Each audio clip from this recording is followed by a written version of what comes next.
Load shedding ഉണ്ടെന്ന് പറയാൻ കഴിയാത്ത കാലവും ലോഡ് ഷെഡിംഗ് പ്രഖ്യാപിക്കാൻ പറ്റാതിരിക്കുകയും പവർ കട്ടാണ് എന്ന് പോലും പറയാതിരിക്കുകയും പവർ കട്ടാണെന്നും ലോഡ് ഷെഡിംഗും ആണെന്നും പറയുന്ന മനുഷ്യരെ കൂട്ടമായി ആക്രമിക്കുകയും ചെയ്യുന്നത് നേരത്തെ ഇരുണ്ട കാലം എന്ന് പറയുന്ന ക്യാപ്ഷൻ ഇട്ടതുകൊണ്ടാണ്. ഞാൻ നോക്കൂ, പിന്നെ മറ്റൊരു കാര്യം കൂടി എനിക്ക് പറയാനുണ്ട്.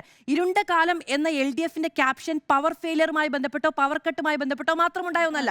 അത് എല്ലാ ഭരണമേഖലയുമായി ബന്ധപ്പെട്ട്, ഇപ്പം KSRTCയുമായി ബന്ധപ്പെട്ട്, വിദ്യാഭ്യാസ വകുപ്പുമായി ബന്ധപ്പെട്ട്, ക്ഷേമ പെൻഷനുമായി ബന്ധപ്പെട്ട്, അങ്ങനെ പല കാലങ്ങളുമായി ബന്ധപ്പെട്ട ഒന്നാണ്. പക്ഷെ വെളിച്ചമില്ലെങ്കിൽ ഇരുട്ടാണെങ്കിൽ വെളിച്ചമില്ലാത്ത ഈ സമയത്തെ വേണമെങ്കിൽ ഇരുണ്ട കാലം എന്ന് പറയാം എന്നേ ഞാൻ പറഞ്ഞുള്ളൂ. ഇപ്പം നമുക്ക് 2 കരാറുകൾ നേരത്തെ സ്മൃതി മാഡം ചൂണ്ടിക്കാണിച്ചതുപോലെ 2 കരാർ ഈ പവർ സ്വാപ്പിംഗ് ആണ്. നമുക്കുള്ള സമയത്ത് കൊടുക്കുകയും ഇല്ലാത്ത സമയത്ത് മേടിക്കുകയും ചെയ്ത 2 കരാറുകൾ കഴിഞ്ഞു. നമുക്ക് കിട്ടേണ്ടത് 29-ാം തീയതി ഒന്നുകൂടി കഴിയും.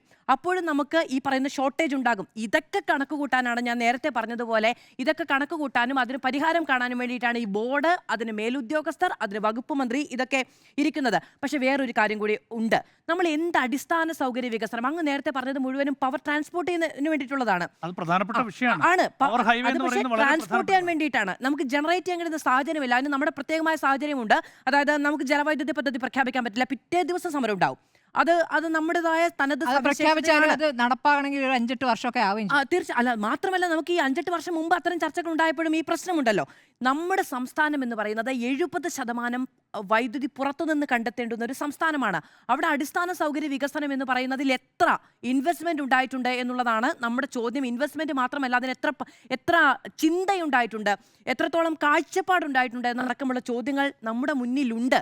അതുകൊണ്ട് നമ്മളൊരു കാര്യത്തെ രാഷ്ട്രീയമായി കാണണമോ സാങ്കേതികമായി കാണണമോ എന്നുള്ളത് നമ്മുടെ മാത്രം രാഷ്ട്രീയ ലാഭചിന്ത കൊണ്ട് ഉണ്ടാകേണ്ടതല്ല എന്ന് പറഞ്ഞ് അവസാനിപ്പിക്കുന്നു.